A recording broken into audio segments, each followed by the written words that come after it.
Como é possível mudar de vida sem recorrer ao suicídio? E se pudéssemos salvar vidas e o mundo melhorasse para todos nós? Juntos nós podemos. Invista neste canal. Invista em um mundo melhor.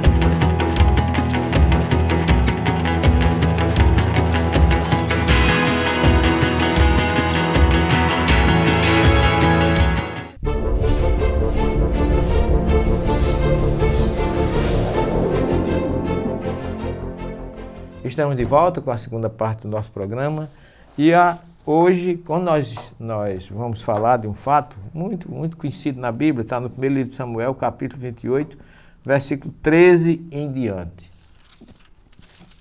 Desculpe, versículo 3 em diante. Quando você chega no Monte Tabor, na Galileia, no vale do Esdrelon, ou Jezrael, você vê aquela planície maravilhosa, chama a atenção por aqueles campos de plantações de diversas naturezas. É um dos vales mais ricos de Israel. Você avista do outro lado da planície uma cadeia também de montanhas. É a montanha do Tabor, do lado de cá, como se fosse assim um umbigo no meio do vale, uma região belíssima. E como a palavra hebraica para umbigo é Tabor, então se chama Monte Tabor, ou seja, Monte do Umbigo. E dali do Monte Tabor, nós avistamos essa região do outro lado, que se chama região de Endor. Então tem umas montanhas ali, chamadas Montanhas de Endor, e ali existia uma gruta, no tempo de Saul, primeiro rei de Israel, e que está narrado no primeiro livro de Samuel, capítulo 28, versículo 3 em diante. O fato é narrado pela Bíblia de Jerusalém. Eu tenho um texto aqui em hebraico também da Torá, mas isso aqui vai servir só para eu chamar a atenção sobre um fato, ou a ideia e as interpretações que são dadas sobre essa parte. Samuel tinha morrido e todo o Israel o tinha lamentado e o sepultaram em Ramá, sua cidade. Saul havia expulsado da terra os necromantes e os adivinhos.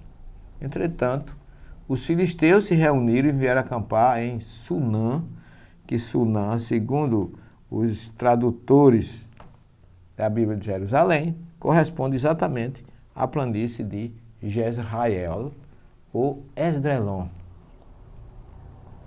O Monte Gilboé fecha essa planície ao sul de Sunã.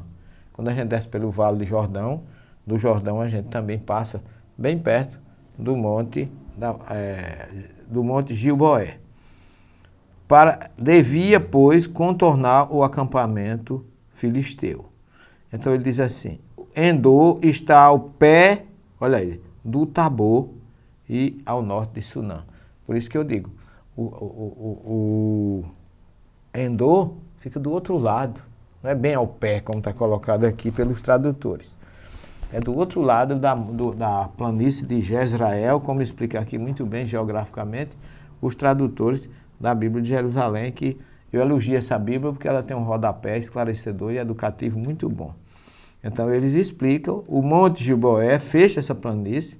Quando a gente desce, quem vem da Galileia, para o Mar Morto, pelo Vale do Jordão, você vê toda aquela região. Os guias sempre chamam a atenção para o Monte Gilboé. E o Endor, que está mais acima, ou mais à direita de quem desce, no sentido do Mar Morto, que fica próximo ao Tabor, ao norte de Sunã. Saul, para chegar lá, devia, portanto, contornar o acampamento dos filisteus. Então ele diz aqui: entretanto, os filisteus se reuniram e vieram acampar em Sunã. Saul reuniu todo Israel e acamparam em Gilboé, que é exatamente esse outro monte que eu acabei de falar.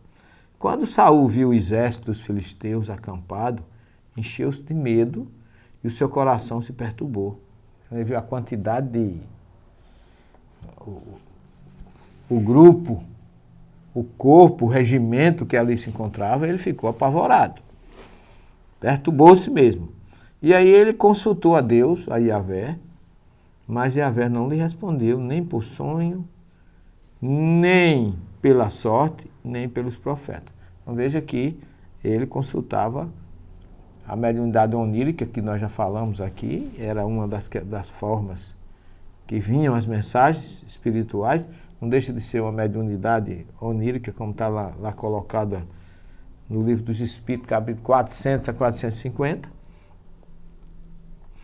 E Saul disse então aos servos, quando ele não recebeu nenhuma resposta, ele diz assim: buscai-me uma mulher que pratique adivinhação para que eu lhe fale e a consulte. E os servos lhe responderam: existe uma mulher que pratica adivinhação em Endor. Então Saul disfarçou-se, vestiu outra roupa e de noite, acompanhado de 2 homens, foi ter com a mulher e lhe disse: peço que pratiques para mim a adivinhação, evocando para mim quem eu disser. Então ele foi consultar exatamente aquela médium conhecida ali numa gruta, era tudo às escondidas. Porém a mulher respondeu: tu sabes o que fez Saul, expulsando do país os necromantes e adivinhos. Por que me armas uma cilada para que eu seja morta? Então a mulher já conhecia as perseguições, embora não conhecendo que ele era Saul, advertiu sobre isso. Mas nós vamos saber a resposta na terceira e última parte do nosso programa.